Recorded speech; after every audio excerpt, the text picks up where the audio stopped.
CITU అఖిల భారత 18వ మహాసభలను జయప్రదం చేయండి.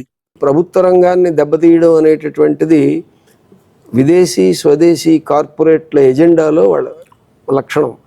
మాకు మార్కెట్ ఫ్రీగా వదిలేయాలి. దాన్నే వాళ్ళు ఏమన్నారు అంటే లెవెల్ ప్లేయింగ్ ఫీల్డ్ అని ఒక పదం ముందు వాడారు. ప్రభుత్వం ఒక పారిశ్రామిక విభాగానికి కొమ్ము కాస్తుంటే మేము ఎలా పోటీ పడగలం అని ఒక అమాయకమైన ప్రశ్న వేసి మేము వస్తాం, మంచి ప్రైవేటు పెట్టుబడిదారులు సామర్థ్యంలో ముందుంటారు, పారదర్శకత ఉంటుంది, ఇలాంటివన్నీ తప్పుడు కబుర్లన్నీ చెప్పి వాళ్ళు వచ్చారు. వాళ్ళు వచ్చింది వాళ్ళ పరిశ్రమలు పెట్టడానికి కాదు, వాళ్ళు వచ్చింది ఇక్కడ పెట్టుబడులు పెట్టడానికి కాదు, ఉన్న ప్రజల సంపదని కాజేయడానికి. 5 కోట్ల పెట్టుబడితో జీవిత బీమా సంస్థని ప్రారంభించారు. ఎప్పుడు 305 ప్రైవేట్ ఇన్సూరెన్స్ కంపెనీలు పట్టాదారులందరినీ మోసం చేస్తున్నప్పుడు 1956లో. ఇప్పుడు జీవిత బీమా సంస్థ తాలూకా మొత్తం ఆస్తులు తీసుకుంటే 48 లక్షల కోట్లు ఉన్నాయి. వ్యాపారం ప్రతి ఏడాది చేసేది ప్రభుత్వానికి ఇచ్చే లాభాలు వేల కోట్లలో, చాలా చాలా చాలా పెద్ద ఎత్తున అది ప్రభుత్వానికి అవసరమయ్యే ఖర్చులు ఇస్తోంది. స్థానిక సంస్థల నుంచి కేంద్ర ప్రభుత్వం దాకా అందరికీ ఒక పెద్ద ఫైనాన్షియర్గా ఉంది. అటువంటి LICని కాజేస్తే ఆ డబ్బులు మేము తీసుకోవచ్చు అన్న ఆశ తప్ప, మేము LICతో పోటీపడి వ్యాపారం చేస్తామన్న ప్రైవేట్ కంపెనీలు, దానికి సరితొగ్గల కంపెనీలు దరిదాపుల్లో ఎక్కడ కనబడవు. అందుకని ప్రభుత్వ రంగం అనేటువంటిది ఆర్థికంగా దేశాన్ని నిలబెట్టింది. బ్యాంకులు జాతీయం చేయడం అనేటువంటి దానివల్ల మన దేశం నిలబడింది.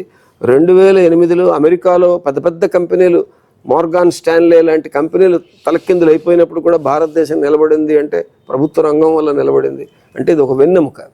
మన వెన్నెముకని విరిచేసి దేశాన్ని డెవలప్ చేస్తాం అనేటువంటి ఒక వికృతమైన సిద్ధాంతాన్ని తీసుకొచ్చారు. వెన్నెముక విరిచిన తర్వాత మనిషి నిలబడలేడు. ప్రత్యామ్నాయంగా వాళ్ళకి ప్రైవేట్ వాళ్ళకి కావాలంటే ప్రైవేట్ కంపెనీలు పెట్టుకోవడానికి, సంస్థలు పెట్టుకోవడానికి, ఫ్యాక్టరీలు పెట్టుకోవడానికి అవకాశం ఇవ్వచ్చు. కానీ ప్రభుత్వ సంస్థలు తీసుకెళ్లి వాళ్ళకి దారాదత్తం చేయడంలో అది మేము నిర్వహించలేకపోతున్నామని ప్రభుత్వం చేతులెత్తేయడము, ఈ నేపథ్యాన్ని మనం ఎలా అర్థం చేసుకోవాలి? ఇది పూర్తి తప్పుడు చిత్రీకరణ. ప్రభుత్వ రంగాన్ని ప్రభుత్వం నిర్వహించలేకపోవడం అనేటువంటి ప్రశ్నే లేదు. ఎందుకంటే అసలు చాలా మేము కార్మికోద్యమాల్లో ప్రవేశించిన రోజుల్లో డిమాండ్లు ఎలా ఉండేవంటే, ఒక సైకిల్ కార్పొరేషన్ ఆఫ్ ఇండియా, ఒక ప్రైవేట్ కంపెనీ, అది నష్టాల్లో ఉంది కాబట్టి దాన్ని జాతీయం చేయాలనే డిమాండ్ ఉండేది. అంటే ఒక ప్రైవేటు పెట్టుబడిదారుడికి నడపడం చేత కాకపోతే దాన్ని నడిపి సామర్థ్యాన్ని పెంచడం అనేటువంటి పని చేయగలిగిన ఒక సామర్థ్యం ప్రభుత్వం దగ్గర ఉందని అది ప్రజల విశ్వాసం. అది LIC లాంటి విషయాల్లో, బ్యాంకులు జాతీయమైన వాటి విషయాల్లో, స్టీల్ రంగంలో, పవర్ జనరేషన్ రంగంలో అన్నింటిలో కూడా రుజువైంది. అలాగే ఇప్పుడు కూడా ఈరోజు పెద్ద పెద్ద అదానీలకి వాళ్ళకి మనం అవకాశం ఇచ్చిన ఉన్న స్టీల్ ప్లాంట్ని కొనుక్కుంటాం అనే బాపతే తప్ప, మేము కొత్త స్టీల్ ప్లాంట్ ఇదే మోడల్లో పెడతాము, దీనికంటే బాగా నడుపుతాం అని పోటీ పడడానికి ఎవడైనా వస్తాడేమో. మనం కడపలో స్టీల్ ప్లాంట్ పెట్టడానికి రమ్మంటే ఒక్కడూ రాలేదు.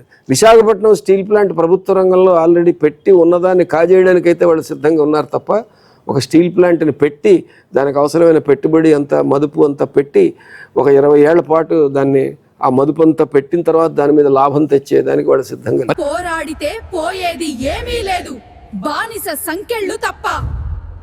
కదలండి కార్మికులారా.